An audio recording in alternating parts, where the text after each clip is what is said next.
Today, we're going over fine hair tips to help you avoid damage, add volume, and go longer between washes.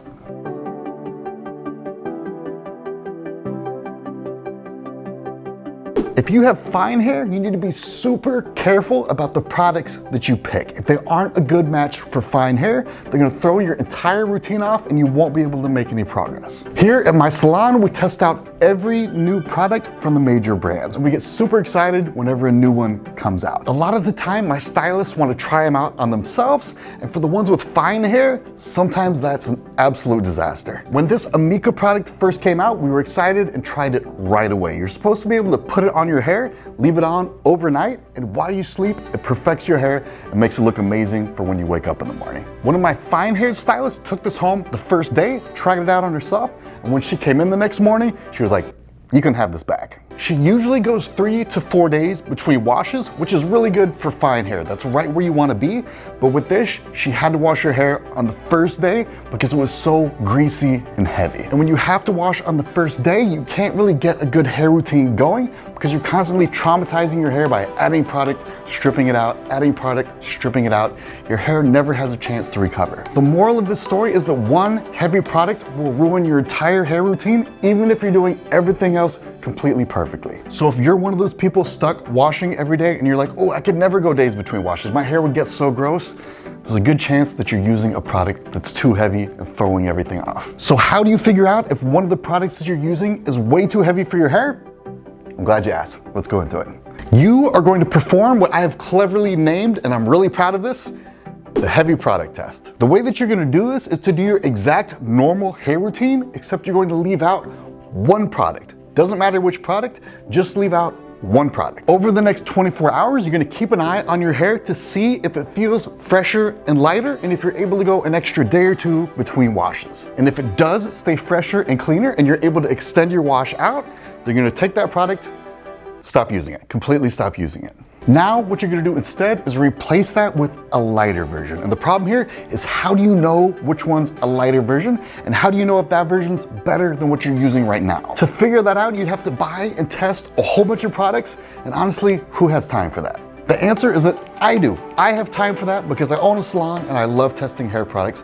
I actually keep a running list of the best hair products for each category, for each hair type. I call it my recommended product list, and you can easily get it in the description of this video. All right, so long story short, you're going to do this heavy product test for each one of your products, and you're gonna replace all the ones that were too heavy for you. That way you can have healthy hair because you aren't stripping it of the natural healthy oil by washing it every day. Another common problem with fine hair is that it wants to be limp and flat instead of having all this body and movement to it. And that's actually not that big of a deal because we can easily fix it. The first step towards getting lasting volume is understanding how volume actually works. You'll see a lot of videos where they're flashing tools and flashing products and volume this, volume that, but they never actually take the time to explain it in a way that makes sense so you can recreate it. Here's how it works. Volume comes from the way the hair lays on top of itself. When the hair is really straight, like this paper is straight right now, there's no height or volume, it's just flat. But when I crinkle these papers like this, all of a sudden they're not laying flat anymore, and that's when you get the height and the volume, and your hair is the exact same way. All we have to do is figure out a way to crinkle your hair the way we did with the paper, and then we'll get plenty of volume and body. It turns out that the hair equivalent of crinkling paper is actually getting your hair to be frizzy.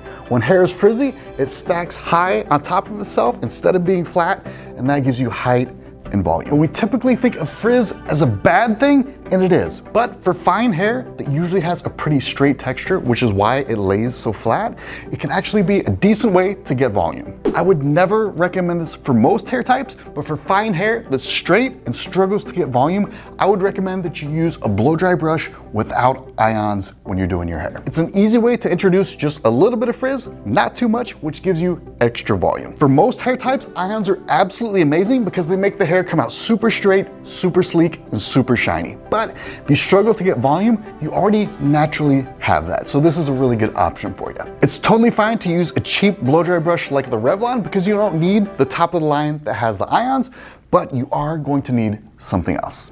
Getting lasting volume requires products. Trying to get volume to last without products is like skydiving without a parachute. My favorite category of volume products is actually a root lifter because it's almost like you're cheating.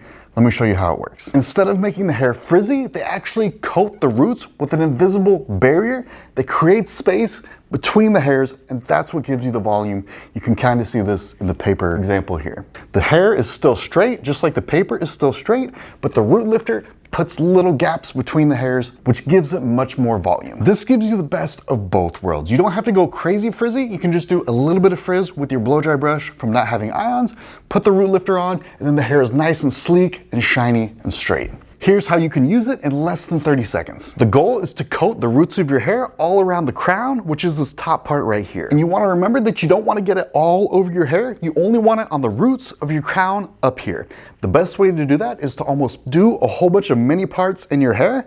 Where you start on one side, pull it apart, spray the roots there. After you get that, go over a little bit, create another mini part, spray that. You're gonna keep doing that all the way across your crown until you get to the other side of your head so all the roots are coated. And just a quick note, if you're not used to styling like this and using these types of products, the first couple times you do this, it's gonna come out absolutely terribly, and that's totally okay. I want you to think back to the first time that you ever walked. You may not remember, but I'm gonna guess you probably weren't that good at it. It took you a couple tries, and then you got good, and now you're amazing. So I want you to remember, go easier on yourself if the first time you only get a little bit of volume. As you do it over and over, you'll get more volume, and it'll look better and better. Styling is a skill. It's totally fine for it to take time. All right, so that gives you plenty of volume up top, and that's great. But if you have fine hair, it's not enough just to have volume up top. You want movement and body all the way down your hair on the length of your hair too. And if you air dry, there's really no way around that. That's why I recommend people with fine hair style their hair with heat. It breaks my heart that there's so many people out there like, no, I can't use heat on my hair. I need to protect it and keep it safe so it looks good one day. But that's not the way you should be looking at this. There's no magical thing that's gonna come along and transform your hair. It's almost like being that mom who won't let her kids go outside and play because she's afraid that the world's gonna hurt them or damage them. Don't be that weird mom. Unlock the door and let your hair come out and play. And the only way to really do that is to use heat and to learn how to use heat safely. Heat is completely safe for your hair if you know a couple basic things.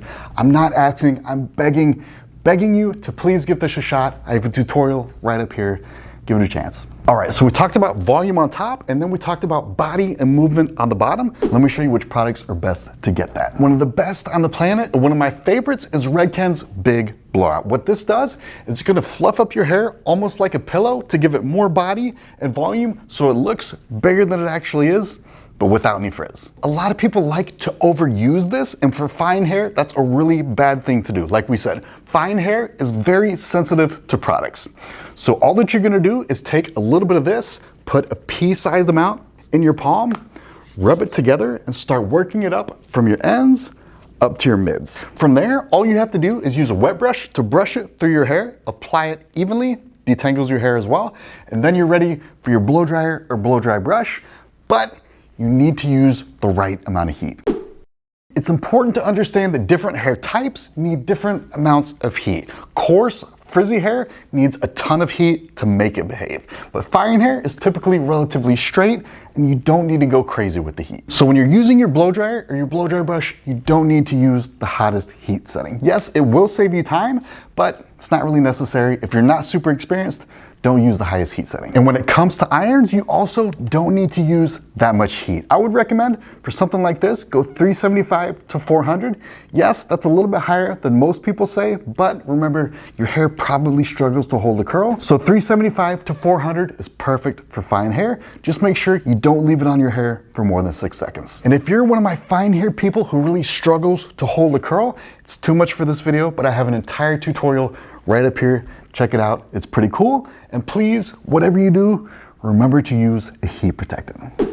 Fine hair tends to be a little bit more on the delicate side, so you must use a heat protectant. Really, everybody should, but fine hair is especially prone to heat damage. You might think, I don't want another product weighing my hair down, but you should really rethink that, because number one, if you don't use it, you're not gonna have any hair left to even weigh down in the first place.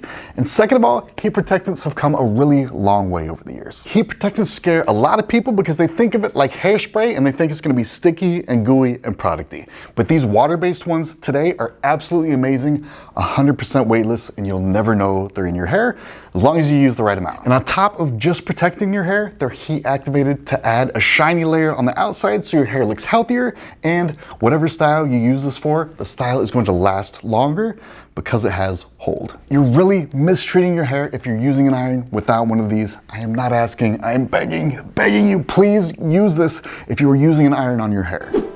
Oil is an absolutely essential part of hair care. It takes your hair, especially your ends, to a completely different level, but like we said, fine hair is extremely sensitive and you need to watch out how you use it. If you use too much, you're gonna get this grease bucket effect where your hair looks like it's actually wet, even though it's not. And people are gonna ask like, oh, did you just wash your hair?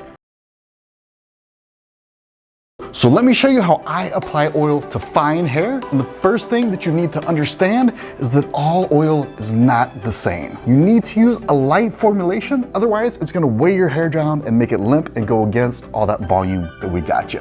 This Moroccan oil is actually way too heavy and you're gonna lose if you use this. Moroccan oil actually has a light version. This is a lighter version of the same thing.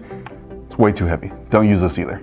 Instead, you want to use something like my favorite Olaplex 7 bonding oil because it's so much lighter, it's so much more forgiving, it'll give you much better results. One thing I recommend, especially for fine hair, is to only use this on dry hair. If you use it on wet hair, it's really hard to tell what's oil and what's water. It makes it really easy to use too much. So instead, we're going to use this on dry hair. Hopefully you just blow dried it like we went over in the last section, and you're only gonna take like 1 or 2 taps. That's really all you need. You're then gonna spread it in your palms and start running it over your ends, and they're gonna start getting shiny and drinking that oil right up. And when all you have left is a tiny little film of oil on your hands, then you can start running it over your mids. But no matter what you do, under no circumstances do you ever put it on the top of your head. That's gonna make your hair wilt and melt like the Wicked Witch of the West. If you're picking out hair products, especially shampoos and conditioners, and you see the words moisturizing or hydrating really big on the label, I want you to run the other way and do not buy that product. Products with those labels are the heaviest possible formulations. They're going to mess everything up for you. They're going to weigh your hair down. You do not want that. Instead, a much better idea is to look for shampoos and conditioners that say volumizing on them really big on the label. But one thing I want you to keep in mind is that volumizing shampoos and conditioners do not actually create volume. They do not style your hair for you. Volume formulations are just meant to be very, very light, and that allows you to get volume. So that way, when you style your hair, you don't have a heavy conditioner pulling everything down, ruining your volume. So if you're struggling to keep your hair hydrated and moisturized, there's really only 3 products you should be looking for to do that. Number 1 is a conditioner. Duh. Number 2 is a hair mask, and number 3 is a leave-in conditioners. Those are the only 3 products that you need to have super hydrated hair. So now you know that you're supposed to go days between washes. But what you're probably going to notice is that your style only lasts you for 1 day. And so on day 2, you're gonna look and say, hey, I need to touch up my hair with some heat. Whatever you do, please do not do that. If you use heat to touch up your hair all the time, you're going to cause damage. Instead, what you wanna do is get your style to last for days instead of touching it up all the time. It's easier on your hair and it's much easier on you. And that's really hard to do for fine hair because fine hair tends to lose a style the quickest. So there's 2 times a day that you really need to protect your style. Here's how it's done. The absolute most dangerous time for your style is when you're taking a shower. It sounds kind of weird, but if you think about it, there's a lot of humidity, even with cold water, and water is splashing off your shoulders and stuff up into your hair, destroying your style. There's a cheap, simple, easy solution for this, and it's called a terry cloth shower cap. It's like $8 on Amazon. Super easy, any brand will work. Just make sure it has a terry cloth lining instead of a plastic lining. The second most dangerous time for your hair is when you're going to sleep and you toss and turn and roll all over it. Usually I just tell people to tie their hair up in a bun with like a scrunchie or something loose like that, but fine hair needs more than that. There's another really cheap solution here. All you have to do is go on Amazon and get a silk bonnet to protect your hair. Super easy, doesn't need to be expensive. Sleep with it, makes life much easier. All right, so that is your crash course for taking care of fine hair. Remember, again, that it's really important you match your products to your hair type. For fine hair, that applies more than any other hair type. If you want to do that, it's really easy. Check out my recommended product list in the description. Have a good one, guys. Thanks.